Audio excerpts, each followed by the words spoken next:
Amin. Shalom. Shalom. Haleluya. Damai sejahtera buat kita semua. Amin. Silakan duduk saudaraku. Puji Tuhan. Sore hari ini kita mau belajar satu tema yang diberikan, yaitu adalah kebiasaan positif menuju kesuksesan. Saudaraku, kita tahu bahwa kondisi kita saat ini itu ditentukan oleh berpuluh-puluh tahun apa yang kita lakukan dalam kebiasaan kita, dalam pekerjaan kita, apapun yang kita lakukan berpuluh-puluh tahun, itu hasilnya adalah kita menjadi seperti sekarang saat ini. Jadi saudaraku, untuk menjadi seseorang seperti apa, menjadi orang yang berhasil, sukses, ataupun juga menjadi orang gagal bahkan, itu dibentuk oleh kebiasaan-kebiasaan yang sudah ada. Dan untuk mencapai sebuah kesuksesan, maka kebiasaan baik adalah jalannya untuk menuju ke sana. Saudaraku, kita belajar bahwa keberhasilan itu tentunya bukan cuma sebuah keberhasilan di sebuah bidang, tapi keberhasilan seharusnya itu adalah keberhasilan yang lengkap. Keberhasilan yang seimbang antara keluarga harus berhasil. Kemudian pekerjaan juga berhasil, kemudian kesehatan, relasi, pergaulan. Kita semua dalam keadaan yang berhasil. Sebab apabila saudaraku keluarga berhasil tapi kita tidak punya pekerjaan, maka itu menjadi masalah. Atau kalau keluarga baik, pekerjaan baik, tetapi kesehatan kita juga tidak baik, maka itu pun bukan menjadi sebuah keberhasilan yang seimbang. Maka semua itu ketika kita berbicara tentang keberhasilan, kita berpikir tentang keberhasilan yang seimbang dalam segala hal. Dan selanjutnya juga saudaraku, kita mau belajar untuk menikmati keberhasilan itu. Sesuatu keberhasilan itu tentunya kita perlu untuk menikmatinya dan baik untuk menikmatinya. Tuhan juga mau apabila kita hidup itu menikmati apa yang Tuhan berikan kepada kita. Tuhan mau kita bersukacita di dalamnya. Dan ketika kita menikmati, menerima semua keberhasilan itu, mahkotanya adalah melayani Tuhan dan melayani sesama. Itu adalah mahkota dari semua keberhasilan itu. Saudaraku, mari kita melihat bahwa hidup kita seharusnya menuju ke arah keberhasilan. Apa yang harus kita lakukan untuk bisa menjadi berhasil? Kita sudah tahu, saudaraku, hal-hal yang sering kita dengar berulang-ulang kali di mana-mana. Ada hal-hal yang tidak akan pernah berubah untuk menjadi berhasil. Kita harus rajin. Kita udah dengar berulang kali, kita harus jujur, kita harus kerja keras, kita harus punya sikap yang positif, kita harus penuh dengan bersemangat, kita harus percaya diri, kita harus beroptimis, kita harus berani mencoba sesuatu yang baru. Berulang-ulang kali kita sudah dengar hal itu. Kita harus punya komunikasi yang baik. Kita harus juga punya pemecahan masalah, berorientasi kepada pemecahan masalah. Bukan dikuasai, bukan cuma mikirin masalah terus. Tetapi kita berpikir untuk memecahkan sebuah masalah. Dan kemudian juga saudaraku, kita harus punya disiplin waktu. Dan kita sudah tahu, dan hal-hal ini kebiasaan-kebiasaan yang tidak akan pernah berubah. Dalam keadaan apapun, zaman boleh berubah, kondisi boleh berubah, semua boleh berubah. Tetapi kebiasaan-kebiasaan yang baik ini tidak akan pernah berubah. Tetap kita butuhkan untuk menjadi orang-orang yang berhasil. Saudara, Amsal pasal yang ke-6 ayat yang ke-6 sampai 8 berkata begini. Hei pemalas, pergilah kepada semut. Perhatikanlah lakunya dan jadilah bijak. Biarpun tidak ada pemimpinnya, pengaturnya atau penguasanya, ia menyediakan rotinya di musim panas dan mengumpulkan makanannya pada waktu panen. Salomo memberikan sebuah tips bagaimana bisa menjadi sukses. Yang pertama dikatakan, hei pemalas.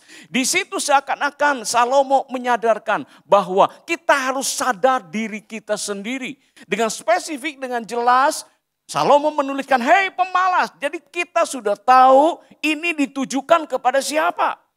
Dan seharusnya kita itu menyadari ketika sebuah firman atau pengajaran ataupun apa yang kita terima, harusnya kita terima kepada diri kita sendiri.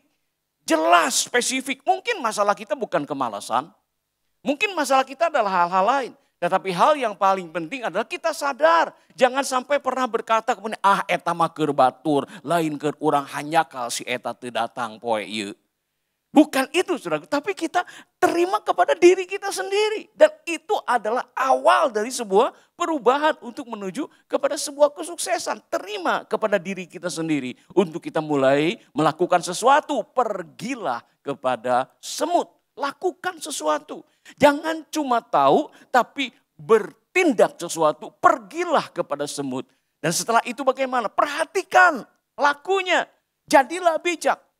Di sini kita diajar bahwa kita harus meneliti sesuatu, belajar tentang sesuatu, mengerti tentang sesuatu. Sehingga kita kemudian bisa belajar banyak hal. Biarpun tidak ada pemimpinnya, tidak ada pengaturnya, tidak ada penguasanya. Salomo mengajar kepada kita untuk menjadi orang sukses, kita harus memiliki inisiatif sendiri. Tanggung jawab sendiri. Bos tidak ada, pemimpin tidak ada, majikan tidak ada. Tetapi tetap dia lakukan hal yang terbaik. Belajar kepada semut, kata Salomo. Dan ini adalah satu kebiasaan yang baik yang harusnya kita miliki. Tidak perlu dihukum, tidak perlu di-reward bahkan. Tetapi sesuatu yang ada dari dalam dirinya untuk belajar dan melakukan sesuatu. Tanpa pemimpin pun dia berjalan. Tanpa disuruh pun dia berjalan. Dan ini adalah orang yang memiliki sebuah kebiasaan untuk menjadi sukses. Ia menyediakan rotinya di musim panas. Artinya Salomo mengajar kepada kita, lihat sebuah kesempatan yang hari ini ada, yang mungkin nanti tidak akan ada lagi. Musim dingin akan datang. Lihat semut. Ketika dia berjalan, ketika dia bekerja, dia menyediakan makanannya pada musim panas. Ini adalah orang-orang yang pandai menggunakan kesempatan. Ketika kesempatan itu ada, maka kemudian dia gunakan kesempatan. Dia tahu kesempatan tidak akan ada untuk selama-lamanya. Satu kali kesempatan akan hilang dan musim dingin akan datang. Tetapi orang-orang yang punya kebiasaan melihat kesempatan dan kemudian dia menggunakan kesempatan itu dan mengumpulkan makanannya pada waktu panen. Ada inisiatif, ada tanggung jawab, ada dedikasi, ada kesetiaan, ada kerajinan, ada antisipasi juga untuk melihat keadaan yang akan terjadi di masa yang akan datang. Di sini saudaraku kita melihat siapa yang bisa berhasil ketika melakukan hal-hal seperti ini. Kalau kita lihat saudara, ternyata orang-orang yang berhasil melakukan hal seperti ini bukan cuma orang Kristen, bukan? Siapapun juga yang melakukan ini, bahkan orang-orang di luar Tuhan, bahkan orang-orang fasik, itu bisa sukses, bisa berhasil ketika melakukan hal-hal ini. Ini adalah sebuah hukum universal yang akan berlaku kepada siapapun juga. Nah saudaraku, kita baca di dalam Matius pasal 5. Bapamu yang di surga, ayat 45, yang menerbitkan matahari bagi orang yang jahat dan orang yang baik. Dan menurunkan hujan bagi orang yang benar dan bagi orang yang tidak benar. Ini adalah sebuah hukum universal untuk siapapun yang melakukannya. Buktinya saudaraku, kita melihat banyak orang-orang yang Alkitab bahkan katakan jahat. Tetapi mereka hidup dalam kelimpahan, kekayaan, keberhasilan. Bukan? Karena ini adalah sebuah hukum universal. Siapapun yang melakukannya, dia akan sukses. Sebaliknya saudara, orang-orang percaya, orang-orang Kristen yang disebut sebagai orang beriman, tidak semuanya jadi orang sukses. Tidak semuanya menjadi orang kaya berkelimpahan. Ada orang-orang yang harus berjuang dari hari ke hari untuk mencari nafkah, untuk mencari makan. Setiap saat mereka harus berjuang. Ada orang-orang seperti itu. Bahkan sampai akhir hidupnya mereka harus tetap berjuang. Seperti itu. Jadi ini adalah sebuah kenyataan yang harus kita mengerti. Bahwa ini adalah hukum universal yang akan berlaku untuk siapapun juga. Banyak orang yang kemudian bertanya, aduh kenapa ya saya sudah melayani Tuhan. Saya sudah ibadah, saya sudah setia, saya sudah rajin berdoa, bayar perpuluhan, segala macam. Tetapi kenapa hidupku kok tidak menjadi orang yang berkelimpahan seperti orang lain? Kenapa demikian? Dan pertanyaan-pertanyaan itu kemudian timbul, saudara. Tapi inilah sebuah kenyataan yang kita lihat. Alkitab bilang orang miskin itu akan selalu ada padamu. Saudara, ada satu hal, banyak hal yang kita tidak ngerti di situ. Kenapa orang-orang jahat kok menjadi kaya? Kenapa orang-orang baik kok tidak mengalami keberhasilan? Kenapa demikian? Saudaraku, banyak hal yang kita nggak ngerti, termasuk Asaf. Satu kali Asaf dalam perenungannya dia cemburu kepada orang-orang kaya yang fasik, yang jahat. Mereka gemuk, mereka berkelimpahan dan mereka bersukacita selalu. Semua yang mereka lakukan itu baik, semua mereka lakukan dengan penuh kegembiraan. Asaf melihat itu. Sehingga Asaf kemudian menjadi cemburu dan iri. Sedangkan aku, kata Asaf, aku merasa sia-sia untuk mempertahankan hatiku bersih. Sebab aku cemburu kepada orang-orang yang fasik. Begitu berhasil, begitu kaya, begitu berkelimpahan hidup mereka. Mengapa demikian? Saudaraku, banyak hal yang kita nggak ngerti. Pertanyaan-pertanyaan yang mungkin tidak mudah untuk menemukan jawabnya. Hal-hal seperti itu. Sampai kemudian Asaf menulis di dalam ayat selanjutnya. Sampai kemudian aku masuk ke dalam hadirat Tuhan dan melihat akhir dari kehidupan mereka itu. Sesungguhnya mereka berjalan di jalan-jalan yang sangat licin. Dan mereka terjerat oleh kekayaan mereka. Saudara, disinilah kita tahu di tengah segala hal. Mungkin tidak kehidupan yang berkelimpahan, tetapi kita tahu bersama dengan Tuhan selalu ada pemeliharaan di sana. Mungkin hal-hal yang tidak kita mengerti, tetapi kita percaya bahwa Tuhan selalu menyertai kehidupan kita. Tuhan memelihara hidup kita hari ke hari. Dalam keadaan apapun Tuhan pelihara. Seperti yang Tuhan nyatakan di dalam firman-Nya kepada kita bahwa Dia memelihara kehidupan kita. Ya saudaraku, banyak hal yang kita tidak mengerti dalam kehidupan ini. Kenapa demikian? Rasanya kok aku sudah hidup benar. Tetapi kenapa aku tidak mengalami berkat-berkat yang aku kejar selama ini? Saudara, di sini kita belajar bahwa seorang hamba Tuhan berkata, hidup hanya bisa dipahami dengan melihat ke belakang. Hari ini mungkin kita nggak ngerti. Tapi ketika kita sudah melaluinya dan kemudian melihat ke belakang, kita baru mengerti bahwa Tuhan ada di situ. Bahwa Tuhan menyertai kehidupan kita. Bahwa Tuhan meluputkan kita dari banyak hal yang tidak baik dalam kehidupan kita. Tanpa kita sadar, tanpa kita ngerti. Setelah kita melaluinya, dan kemudian kita melihat ke belakang, hidup hanya bisa dipahami dengan melihat ke belakang. Satu kali kita akan ngerti, kenapa demikian.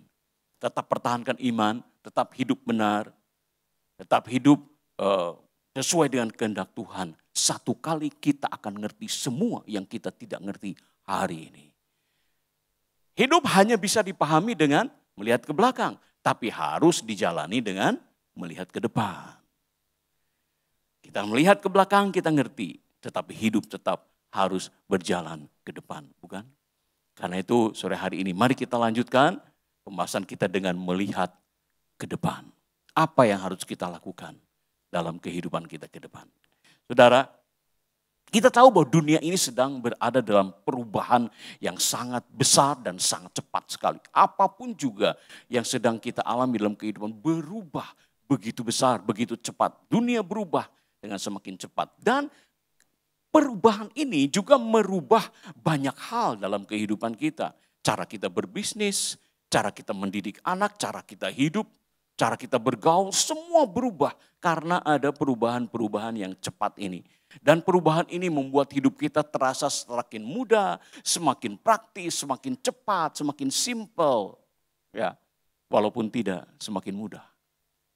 Ya, tetapi semakin cepat, semakin simpel, ya seperti itu. Dunia ini sedang berubah. Lalu apa yang kita perlu lakukan di tengah perubahan yang sedang terjadi ini? Banyak hal yang perlu kita adaptasi hari ini. Pertama adalah kita harus mengadaptasi perubahan itu dalam kehidupan kita. Seorang psikolog dari Stanford University berkata, kemampuan untuk belajar dan beradaptasi itu lebih penting dari keahlian teknis. Jadi hari-hari ini kita perlu mengadaptasi diri kepada perubahan-perubahan yang sedang terjadi.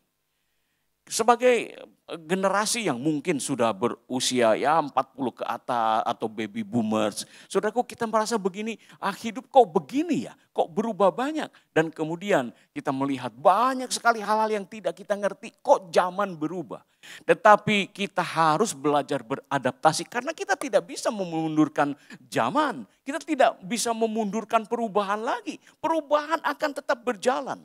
Sehingga kita perlu untuk memiliki kemampuan dalam beradaptasi. Fleksibel terhadap perubahan. Ulah geus kitu teh kitu we. Tetapi hari ini kita harus melihat perubahan-perubahan yang sedang terjadi. Cara mendidik anak juga berubah. Cara berbisnis anak-anak muda juga berubah. Cek papah malain kitu. Saudaraku, perubahan-perubahan sedang terjadi. Banyak hal yang kita ngerti kenapa anak-anak muda bisnisnya kok cara begitu. Tetapi adaptasi itu kita butuhkan untuk melihat perubahan-perubahan yang sedang terjadi ini. Saudaraku, jangan mengeluh terhadap perubahan yang sedang terjadi. Tidak perlu khawatir terhadap perubahan yang sedang terjadi. Karena perubahan memang sudah terjadi dan akan terjadi terus menerus. Percuma kita mengeluh, percuma kita khawatir. Adaptasi dengan perubahan. Itu yang perlu kita lakukan, saudara. Perubahan adalah sebuah kesempatan dan bukan ancaman. Itu yang perlu kita miliki, sebuah sikap. Perubahan itu sebuah kesempatan. Banyak hal yang berubah kan. Dan perubahan ini harusnya itu menjadi sebuah kesempatan, bukan menjadi sebuah ancaman. Apabila kita menganggap perubahan itu menjadi sebuah ancaman dan kita tidak mau beradaptasi terhadapnya, maka kita akan menghadapi masalah. Karena perubahan akan semakin besar. Jadi kita harus belajar untuk mengadaptasi kepada perubahan-perubahan. Anak-anak muda gayanya beda banget. Ya kita harus terima itu. Walaupun bukan berarti kita tidak menjaga mereka. Tetapi beradaptasi terhadap banyak perubahan. Dan setelah beradaptasi kita juga perlu belajar untuk mempersiapkan diri kepada perubahan-perubahan yang sedang terjadi. Fokus kepada pengembangan diri dan pembelajaran tanpa henti. Belajar terus, belajar. Karena perubahan itu membuat kita perlu belajar lagi kan. Belajar sesuatu yang baru, belajar sesuatu yang baru. Jangan terlambat untuk belajar. Terus belajar, fokus kepada pengembangan diri dan belajar seumur hidup. Untuk mempersiapkan masa depan. Jadikan proses belajar itu sesuatu yang nikmat, mengasihkan. Belajar itu enak gak sih? Belajar itu asik gak sih? Banyak mungkin berpikir, aduh belajar rasanya menjadi beban. Tapi saudaraku, ketika kita menemukan kenikmatan dalam belajar, itu sangat-sangat benar-benar menarik. Sangat menarik. Kita bisa menemukan hal-hal yang baru. Kita belajar hal-hal yang baru. Dan berulang kali kita berkata, wow. Ada sesuatu yang baru yang kita ketemukan. Belajar, menikmati perubahan itu. Dan kemudian kita antisipasi perubahan dan belajar lebih banyak terhadap banyak-banyak yang berubah ini. Oke lah, kita belajar. Kemudian saudaraku, banyak sumber-sumber yang kita bisa pakai untuk belajar hari-hari ini. Kalau dulu untuk belajar itu lebih sulit. Tapi hari ini sumber untuk belajar itu begitu berlimpah-limpah. Kita tahu internet misalnya. Internet itu menjadi sumber untuk kita belajar dalam berbagai hal, hampir tidak terbatas. Apapun kita bisa pelajari melalui internet, melalui komputer. Apapun juga, kita bisa bertanya, kita bisa mencari info, kita cari ide baru, kita cari hal-hal baru. Semua belajar, pengetahuan-pengetahuan yang baru, yang berguna, itu bisa kita pelajari. Persiapkan diri untuk belajar. Dan saudaraku, kita juga bisa belajar dari buku misalnya. Nggak tahu anak-anak muda sekarang senang baca buku nggak ya? Apalagi buku yang halamannya 200 gitu. 200 lembar, 200 halaman. Banyak kan mungkin anak-anak muda sekarang nggak suka baca buku ya. Padahal baca buku itu asik loh.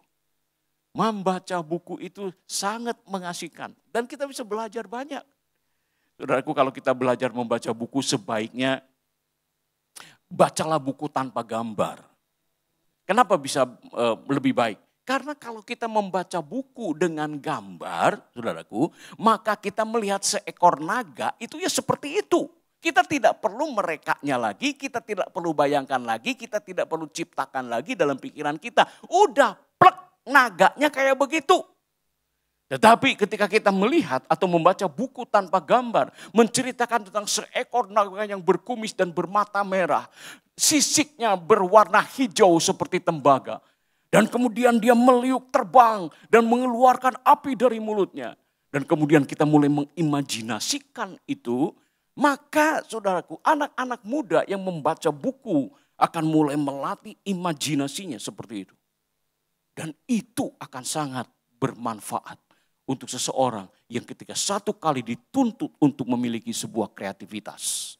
Baca buku, siapkan diri, baca buku.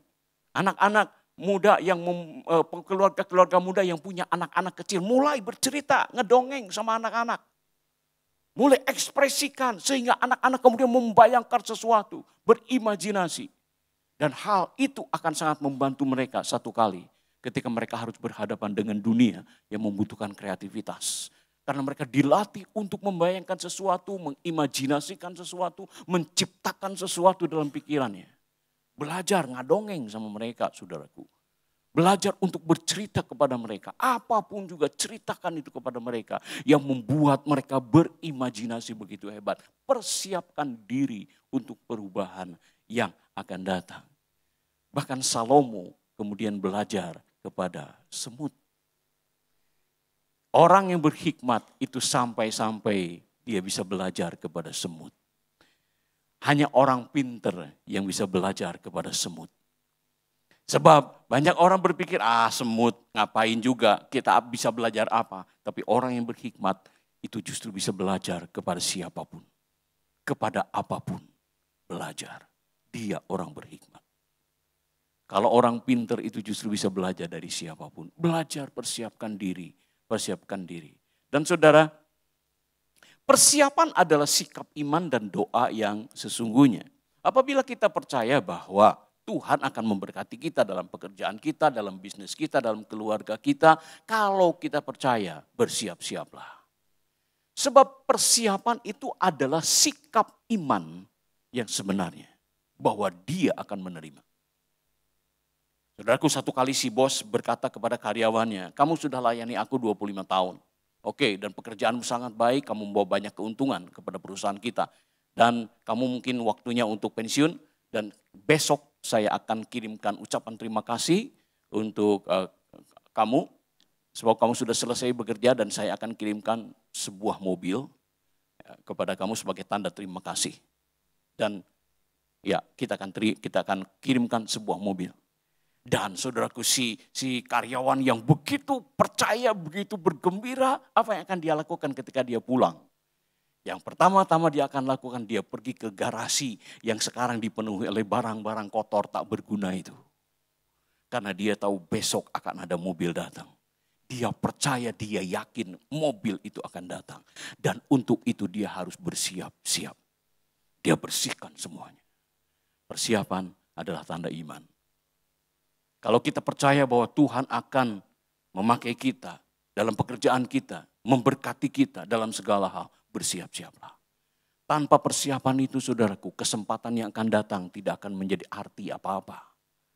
Tetapi ketika Tuhan berikan kesempatan itu nanti, kita harus ditemukan siap untuk menerima kesempatan itu.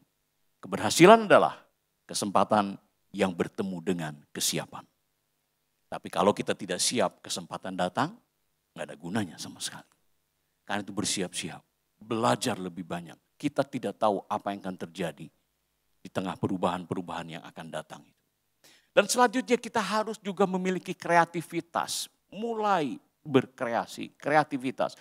Perubahan yang cepat itu membutuhkan kreativitas. Karena ya berubah, saudaraku. Jadi ketika berubah tentunya kita perlu mengantisipasi hal-hal yang baru dengan kreativitas. Kita perlu modifikasi produk, kita perlu modifikasi cara dagang, kita perlu cara mendidik anak. Apapun juga kita perlu melakukan modifikasi-modifikasi di tengah perubahan yang sedang terjadi ini. Seperti seorang yang naik papan seluncur, surfing di laut. Ketika ombak datang dari kanan, dia harus menyesuaikan gerakannya. Perubahan datang, dia harus sesuaikan lagi. Ketika ombak datang dari kiri, dia harus sesuaikan. Ketika ombak datang dari belakang, dia pun harus mengatur posisinya, memodifikasi segala perkara. Supaya dia meluncur lebih cepat ke depan di tengah semua perubahan-perubahan yang sedang terjadi itu. Bersiap-siap, lakukan modifikasi, punya kreativitas, mulai banyak lebih berpikir dalam hal ini. Antisipasi perubahan-perubahan yang akan terjadi juga. Antisipasi kita tidak tahu apa yang akan terjadi 5 tahun yang akan datang, bukan? Bisnis kita 5 tahun lagi seperti apa sih? 10 tahun lagi seperti apa sih? Nggak kebayang sama sekali. Tetapi kita harus bersiap-siap belajar kreativitas. Belajar antisipasi apa yang akan terjadi dengan semua perubahan itu. Dan tetap optimis bahwa di tengah segala perubahan pasti ada kesempatan baru. Seringkali kita ngeri dengan perubahan, terus harus gimana. Dan saudara, kita perlu tahu, kita perlu yakin bahwa di tengah segala perubahan pasti ada kesempatan yang baru. Apa itu? Kita tidak tahu. Tetapi orang yang siap itu akan menemukan kesempatan-kesempatan itu. Karena itulah kita perlu tidak berhenti belajar. Tidak berhenti untuk mengantisipasi itu. Anak-anak muda kita ajar untuk berada pada arah yang benar. Mereka belajar untuk bersiap-siap di tengah segala perubahan yang akan semakin menarik itu. Akan ada banyak kesempatan-kesempatan yang baru di tengah segala perubahan. Jadi saudaraku, mari kita belajar dan mengajar generasi muda untuk bersiap-siap. Manfaatkan waktu luang. Saudaraku, ketika seseorang memanfaatkan waktu luangnya seperti apa, itu seringkali membedakan orang berhasil dengan orang yang biasa-biasa saja atau orang yang gagal. Perbedaannya adalah dari cara mereka mengisi waktu luang. Ketika mereka berada di sekolah dari jam 8 katakan sampai jam 3 sore, oke lah, mereka tidak bisa punya pilihan lain kecuali dengar, nulis, isi soal. Hanya itu, dan semua harus lakukan hal yang sama. Tetapi ketika keluar dari situ, mereka punya waktu luang yang banyak. Apa yang mereka lakukan di waktu luang? Itu yang akan menentukan dan membedakan satu orang dengan orang yang lain. Mengisi waktu luang itu menjadi sesuatu yang sangat vital, yang sangat membedakan antara satu orang dengan orang lain. Kalau di sekolah, kalau di kantor itu hampir sama lah, saudara. Hampir sama. Tetapi justru di waktu-waktu luang itu, apa yang dilakukan, apa yang diisi di tengah waktu luang itu yang akan membedakan. Saudaraku, di tengah semua perubahan ini, gunakan isi waktu luang itu dengan baik, dengan positif. Saudaraku, manfaatkan teknologi. Kalau tidak, kita yang dimanfaatkan oleh teknologi. Saudaraku, teknologi hari ini, internet hari ini untuk anak-anak muda terutama, dan kita semua yang suka belajar, itu menyediakan satu potensi untuk kita bisa belajar lebih banyak. Manfaatkan. Banyak hal yang bisa kita manfaatkan dari teknologi. Saya misalnya punya sebuah tugas atau apapun, saya bisa belajar lebih banyak dari internet misalnya. Sumber-sumber yang baru, hal-hal perubahan-perubahan yang apa yang dilakukan, kita bisa belajar dari internet. Manfaatkan teknologi dengan baik. Kalau tidak, kita yang dimanfaatkan oleh teknologi. Scrolling TikTok aja terus yang isinya nggak jelas apa, saudara. Dan kemudian ketika orang melakukan itu terus-menerus, siapa yang jadi kaya? Mereka itu, saudaraku, yang suka posting-posting itu, apa namanya? Dan mereka lah yang kemudian menjadi kaya. Kita dimanfaatkan oleh mereka. Kita menjadi konsumen untuk mereka. Lihat hal-hal yang gak jelas. Dan mereka kemudian yang dapat cuan. Gede-gedean. Kita yang dimanfaatkan, saudara.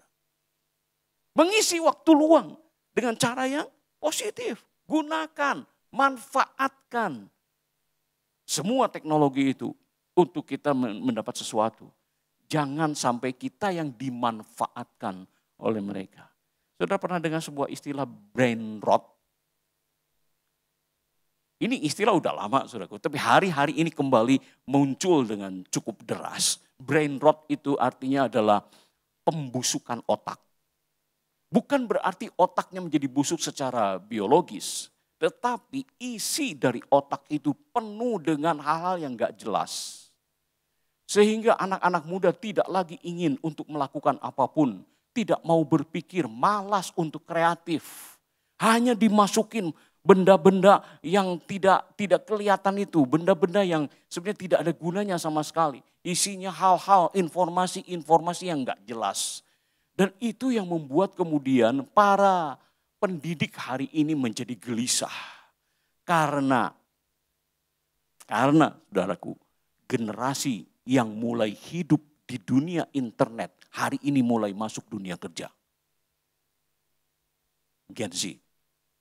Dan disitulah mereka kemudian ketahuan siapa mereka. Apa yang dimasukkan ke dalam pikiran mereka dari konten-konten yang gak jelas itu. Kemudian mulai berdampak di dunia kerja. Dan kita sering kali mendengar ada generasi strawberry atau apapun namanya. Sehingga generasi-generasi ini mulai menampakkan dirinya. Yaitu generasi yang dipenuhkan dengan informasi-informasi dan posting-posting yang gak jelas itu, saudaraku. Saudaraku, kalau kita memiliki sebuah kesempatan seperti ini, mari lakukan, manfaatkan teknologi ini untuk hal-hal yang baik. Dunia sedang berubah, saudara. Dan kita perlu sungguh-sungguh untuk mempersiapkan diri, terutama anak-anak muda. Jangan terpikat oleh konten-konten yang gak jelas, gak ada gunanya sama sekali. Dan itu berakibat seperti sebuah narkoba, kecanduan terus-menerus tidak bisa lepas. Gelisah kalau kita ketemu dengan layar handphone. Dan ini perlu kita perhatikan.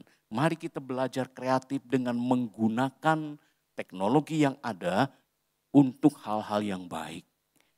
Jangan terlalu suka dengan hal-hal yang gak jelas di sana. Nah saudara, kita juga melihat bahwa anak-anak muda itu kadang-kadang merasa bingung untuk pilih jurusan. Apalagi hari-hari ini begitu banyak jurusan-jurusan yang aneh-aneh kan. Jurusan apa itu? Dulu mah gak ada, sekarang kok ada. Karena mengantisipasi perubahan-perubahan yang sedang terjadi hari-hari ini. Sehingga dibutuhkan jurusan-jurusan yang baru, kuliah-kuliah yang baru, mata kuliah yang baru untuk mengantisipasi banyak perubahan. Nah saudaraku, ada orang yang mungkin ketika sudah kuliah, dan dia waktu kuliah pun bingung pilih jurusan. Sehingga ketika dia kemudian lulus dari kuliahnya, dia juga bingung harus kerja apa. Saudaraku, oke lah, kita tidak mungkin memutar waktu kembali. Apapun juga pada saat itu mulai belajar, berani mencoba hal yang baru yang mungkin di luar dari mata kuliah yang pernah dia ikuti. Enggak apa-apa, saudaraku. Hari-hari ini kita tidak lagi bisa dibatasi dengan hal-hal yang seperti kuliahnya di sini kok kerjanya di situ. Mari belajar untuk mencoba sesuatu yang baru. Siapa tahu di situ justru kita menemukan potensi yang tersembunyi dalam diri seorang anak muda. Karena selama ini dia pilih jurusan pun bingung. Dan kemudian ketika dia lulus pun dia bingung kerja di mana. Sehingga kemudian dia harus belajar untuk berani memulai sesuatu yang baru. Sesuatu yang mungkin selama ini tidak pernah dia pelajari. Mulai belajar dan di situ siapa tahu dia menemukan potensi yang tersembunyi. Banyak keberhasilan itu justru dimulai dari hal-hal yang kelihatannya sepele. Yang tidak pernah terpikir sebelumnya.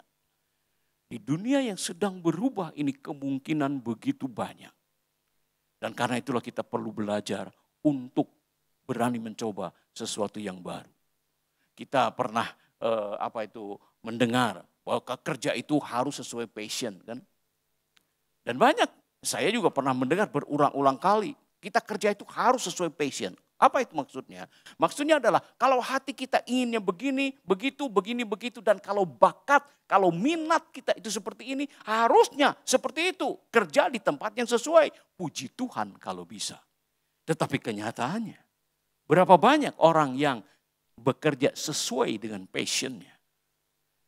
Saudara, di sini kita perlu lagi untuk melihat bahwa pekerjaan seorang yang berjuang itu seharusnya memiliki jauh lebih daripada sebuah hobi atau kesenangan atau minat saja.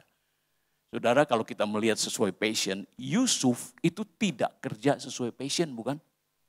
Apakah Yusuf bekerja sesuai passion? Dari kecil saya punya passion, yaitu jadi budak di rumah Potifar. Enggak lah. Saya pikir Yusuf tidak pernah kepikiran untuk jadi budak di rumah Potifar. Enggak pernah.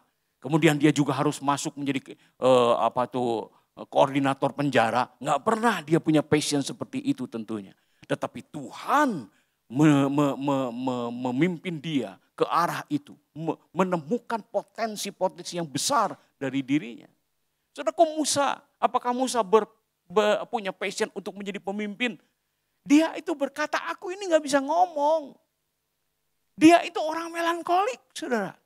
Dia lebih suka mungkin duduk di kamar di sudut sana sendirian dan menulis puisi. Menulis mazmur. Karena dia itu orang melankolik. Dia gak bisa ngomong. Sampai tiba-tiba Tuhan bilang, kamu harus pergi ke Mesir. Hadapi Firaun. Bukan passionnya sama sekali. Tetapi disitulah dia berdiri dan menemukan potensi yang begitu luar biasa di tangan Tuhan. Ketika kita bekerja tidak sesuai dengan apa yang kita rasakan, passion itu saudaraku. Jangan takut, bekerjalah. Kemudian juga Yunus. Yunus apakah bekerja sesuai passion? Dia sampai kabur-kabur saudaraku menghindari tugas. Karena itu bukan passionnya untuk pergi ke Niniwe dan kemudian berkhotbah kepada orang-orang jahat itu. Bukan passion dia sama sekali. Tetapi kita lihat dia menjadi orang yang luar biasa. Sudah tahu Michael Jordan, seorang legenda pemain basket. Di awalnya passionnya bukanlah basket, tetapi baseball. Dan kemudian Albert Einstein juga, dia sekolah dan ketika dia bersekolah dia merasa bahwa dia tidak nyaman dengan sekolah itu. Dia tidak sesuai, dia tidak cocok dengan pelajaran-pelajaran di sekolah. Tapi itu membuat dia berpikir sesuatu yang lain. Dan kemudian dia menjadi orang-orang yang luar biasa. Dengan melakukan sesuatu yang awalnya tidak disukai, banyak orang menemukan potensi yang tersembunyi dalam dirinya. Karena siapa tahu saudaraku, passion atau minat atau bakat itu justru dipengaruhi oleh ketika dia melihat orang lain. Oh ngenahnya kayak begitu, saya juga pengen kayak begitu. Dan dia merasa itu passionnya. Padahal potensinya bukan di situ. Dan ketika dia mencoba sesuatu yang baru dengan maksimal, dia temukan potensi yang sesungguhnya. Berani mencoba sesuatu yang baru. Nah saudaraku, mulailah mungkin dengan hal-hal yang sederhana. Daud memulai sebagai seorang gembala yang sederhana. 2-3 ekor domba saja yang dia gembalakan. Gideon mulai dengan hal yang sederhana juga. Tukang peras anggur. Karena ketakutan di tengah bangsa yang menyerang dia. Dia peras anggur pun sambil sembunyi-sembunyi, saudaraku. Dan kemudian juga Rut itu pemungut sisa gandum yang terjatuh. Orang panen, ada gandum-gandum yang terjatuh, dia pungutin itu. Mulai dengan hal-hal yang kecil. Tetapi Rut kemudian bertemu dengan seorang yang bernama Boas. Dan itu yang membuat dia menjadi nenek moyang Kristus. Berasal dari sebuah pekerjaan yang sederhana sama sekali. Dan kemudian Paulus juga adalah seorang pembuat kemah. Dan Yesus adalah seorang tukang kayu. Hal-hal yang sederhana. Tetapi mereka semua menjadi pribadi yang sangat luar biasa. Memulai dari hal-hal yang sangat kecil. Amsal 22 ayat 29 berkata, pernahkah engkau melihat orang yang cakap dalam pekerjaannya? Di hadapan raja-raja ia akan berdiri, bukan di hadapan orang yang hina. Tentunya ketika kita mendapat sebuah tugas, pekerjaan atau apapun, jangan berhenti di situ. Tapi jadilah seorang yang layak untuk berdiri di hadapan para penguasa karena keahliannya itu. Belajar terus, tingkatkan terus keahlian sampai menjadi seorang ahli di bidangnya. Dan kemudian dia layak untuk berhadapan dengan para penguasa. Saudara, dulu saudaraku ketika kita sekolah, kita masih ingat kan ranking 1, ranking 2, ranking 3. Ranking 1 itu siapa? Ranking 1 itu adalah anak yang pandai dalam matematika, fisika, kimia, biologi, bahasa Sunda, bahasa Indonesia, menari, olahraga, ngojai, piano, balet, segala macam. Segala macam jago. Sehingga dia jadi ranking 1. Hari ini tidak seperti itu lagi. Justru hari ini di tengah persaingan yang semakin ketat, kita tidak perlu jago dalam semua hal tapi rata-rata. Tapi jagolah dalam satu atau dua hal, tetapi benar-benar expert. Seorang ahli. Lakukan terbaik. Sehingga kemudian dia akan bersaing dengan orang-orang. Dan berani berdiri di hadapan para penguasa. Itu orang yang ahli. Tidak perlu semua bisa. Hari-hari ini, asahlah kemampuan satu atau dua jenis saja. Dan kemudian itu yang akan menjadi bekal untuk kehidupan kita. Tidak perlu bisa lakukan semuanya. Tapi ada satu dua hal yang kita tahu bahwa kita dipanggil Tuhan di situ, lakukan dengan maksimal, belajar lebih banyak, belajar dengan lebih baik. Dan juga lakukan dengan penuh tanggung jawab. Ini kebiasaan yang akan selalu kita butuhkan untuk kehidupan yang berhasil. Jujur, punya integritas, bertanggung jawab atas apa yang diberikan kepadanya untuk dikerjakan. Lakukan yang terbaik. Saudaraku, Daud itu adalah seorang yang bertanggung jawab di dalam pekerjaannya. 2-3 ekor domba yang diberikan kepadanya untuk digembalakan. Tetapi Daud itu memiliki satu sikap yang bertanggung jawab kepada pekerjaannya yang sederhana itu. Buktinya saudaraku, satu kali pernah datang singa, satu kali pernah datang beruang. Dan Daud membela domba-dombanya yang 2-3 ekor itu. Karena tanggung jawab yang luar biasa. Dan itu yang membuat dia menjadi seorang yang luar biasa. Karena tanggung jawab. Kalau enggak mas saudaraku, alangan 2 ekor antep kene jadi para ke singa. Tetapi ternyata saudaraku Daud tidak lakukan itu. Dihadapinya singa. Dihadapinya beruang. Satu kali dia akan menghancurkan Goliat. Tanggung jawab. Saudara, hati yang besar itu akan mendahului pekerjaan yang besar. Dan hati yang benar, dia akan bisa bekerja dalam hal apapun. Punya hati yang besar. Ketika pekerjaan kita kecil, kita bilang setia dalam perkara kecil, kau akan dipercaya dalam perkara besar. Punya tanggung jawab di situ. Jadi saudaraku, apapun juga yang Tuhan berikan kepada kita untuk dikerjakan. Kolose 3 ayat 23 sampai 24. Apapun juga yang kamu perbuat, perbuatlah dengan segenap hatimu. Seperti untuk Tuhan dan bukan untuk manusia. Kamu tahu bahwa dari Tuhanlah kamu akan menerima bagian yang ditentukan bagimu sebagai upah. Kristus adalah Tuhan dan kamu adalah hambanya. Saudaraku, seorang anak muda pernah datang kepada saya, kok ini pekerjaan yang Tuhan berikan kepada saya, bukannya kehendak Tuhan saya, bukannya ini pekerjaan ini kehendak Tuhan buat saya, bukan. Ya saya nggak tahu saudaraku. Saya tahunya gimana coba? Ini kehendak yang Tuhan berikan kepada saya untuk kerja di sini bukan? Bisa jawab apa saudaraku? Dan saya bilang saya tidak tahu. Yang saya tahu adalah apapun juga yang kau temukan untuk dikerjakan dengan tanganmu, Tuhan mau kau melakukannya dengan sekuat tenaga. Itu kehendak Tuhan dalam pekerjaan. Bekerja dengan baik, bekerja dengan maksimal, apapun juga. Nanti Tuhan akan buka pintu-pintu yang lain. Nanti Tuhan akan buka kesempatan-kesempatan yang lain. Dan disitulah saudaraku, hati yang siap itu akan menemukan jalannya. Dan kemudian juga bersukacita dan bersyukur. Pengkhotbah 3 ayat 22, aku melihat bahwa tidak ada yang lebih baik bagi manusia daripada bergembira dalam pekerjaannya. Sebab itu adalah bagiannya. Bekerja dengan bergembira. Bekerja dengan bersukacita. Jangan bekerja sambil luh-lah. Diberi pegawaian lah. Diberi pekerjaan luh-lah aja terus saudaraku. Dan itu membuat kreativitas mati. Itu membuat kita tidak mampu menghadapi tekanan. Cek saya gitu rasep digawe nu kieu. Dan itu yang membuat pekerjaan kita tidak bermutu sama sekali. Tetapi orang yang bekerja dengan bersukacita, bersyukur, dia akan kuat untuk menghadapi tekanan ketika dia bekerja. Apapun juga pekerjaan itu, lakukan dengan bersukacita. Dan bersukacita itu membuat kita positif bukan? Membuat kita positif, kemudian menyenangkan kepada orang lain, sabar.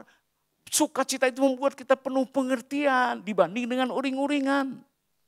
Kalau kita kerja dengan uring-uringan, aduh menghadapi pelanggan yang rada rewel dikit juga saudaraku udah nggak tahan kita. Tapi kalau kita bersuka cita, kita akan tahan menghadapi semuanya itu.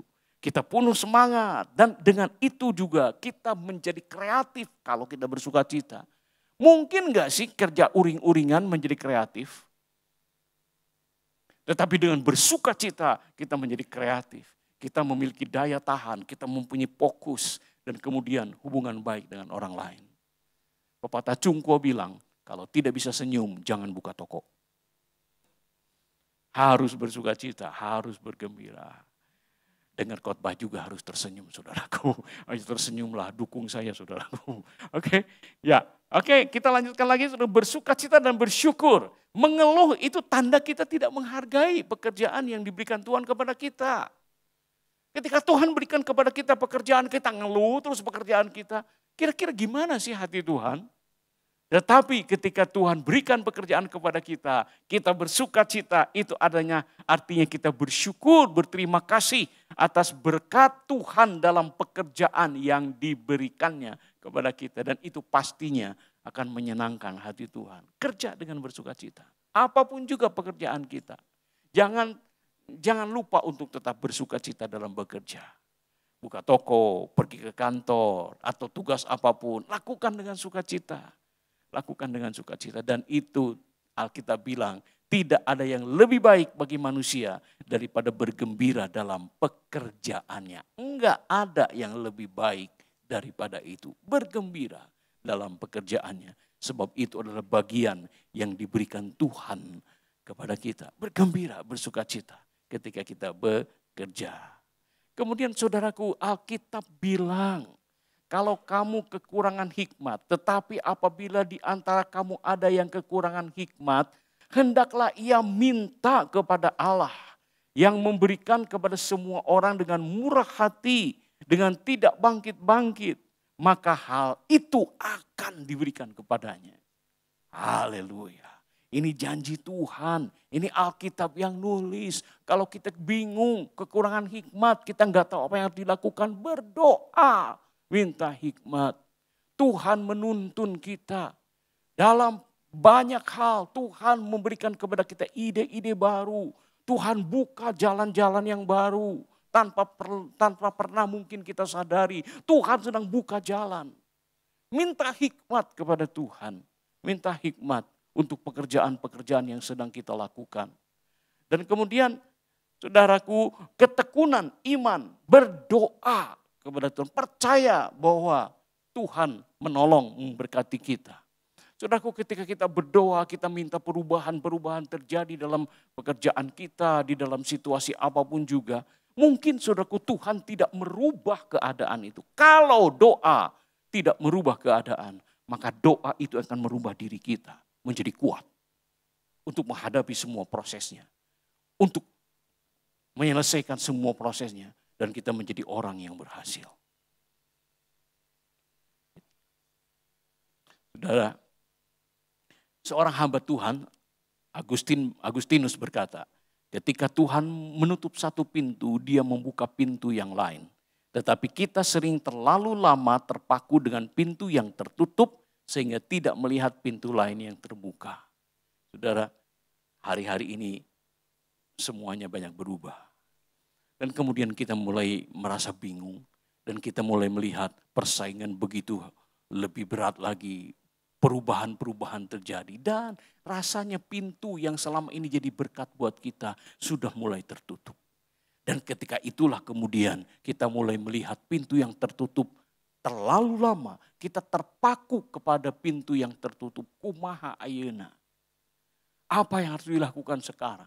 Semua sudah berubah, tidak bisa lagi seperti dulu, pintu sudah tertutup. Saudaraku, kita seringkali seperti Agustinus bilang, kita seringkali terpaku kepada pintu yang tertutup. Tidak sadar bahwa ada pintu yang terbuka. Yang Tuhan bukakan ketika dia tutup pintu, dia buka pintu yang lain. Tidak mungkin bukan ketika Tuhan tutup semua pintu. Alkitab bilang, pencobaan-pencobaan yang kamu alami itu pencobaan biasa. Ketika kamu dicobai, Tuhan akan berikan jalan keluar. Tuhan akan berikan pintu yang terbuka. Tetapi seringkali kita terpaku kepada pintu yang tertutup. Kita ingat persaingan. Kita ingat kesulitan. Terus pintu-pintu yang tertutup kita terpaku ke sana. Sampai kita lupa kepada pintu-pintu yang dibukakan Tuhan. Kesempatan-kesempatan yang baru. Mulai belajar melihat hal itu. Supaya kita bisa melihat pintu-pintu yang terbuka. Saudaraku, terakhir kita punya Bapa yang baik.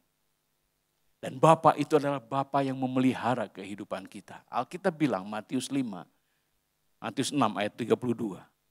Bapamu yang di surga tahu. Cukup bukan? Bapamu yang di surga tahu bahwa kamu perlu semua itu. Di tengah semua hal, satu hal saja, Bapa tahu. Papi tahu. Semua, bahwa kita butuh semuanya itu. Tuhan tahu. Dan Tuhan akan selalu memelihara hidup kita.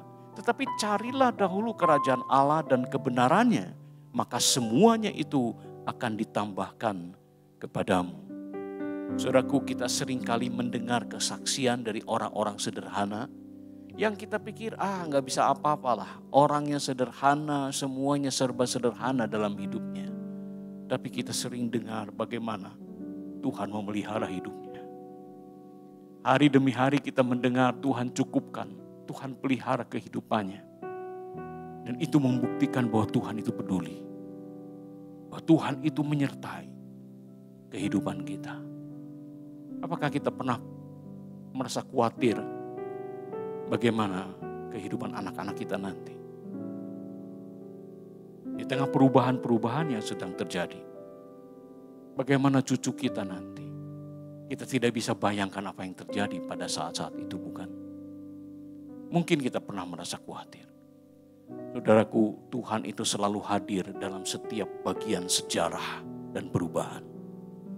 Dari sejak awal kitab Kejadian sampai kitab Wahyu, begitu banyak perubahan-perubahan yang terjadi. Generasi demi generasi, perubahan demi perubahan terjadi. Tapi Tuhan tetap ada. Dia melakukan banyak hal yang berbeda di tengah perubahan-perubahan yang terjadi. Di tengah zaman-zaman yang berbeda. Dia lakukan kebaikan-kebaikannya dengan cara yang berbeda. Sesuai dengan kondisi pada saat itu. Demikian juga kita ketika kita menghadapi perubahan-perubahan seperti ini. Tuhan akan cukupkan. Tuhan akan jaga. Tuhan akan tetap memelihara kehidupan kita. Di tengah semua perubahan itu, Tuhan akan tetap ada beserta dengan kita. Saudaraku, mari kita lihat perubahan ini dengan bergairah. Belajar beradaptasi, belajar kreatif, lihat kesempatan-kesempatan yang terbuka di tengah semua perubahan. Semuanya begitu menarik, semuanya begitu menjanjikan. Punya kesempatan-kesempatan yang banyak sekali. Karena itu kita perlu punya sikap hati seperti itu. Kita hadapi kehidupan kita dengan percaya kepada Tuhan bahwa Dia menyertai kehidupan kita. Amin. Haleluya. Tuhan itu baik.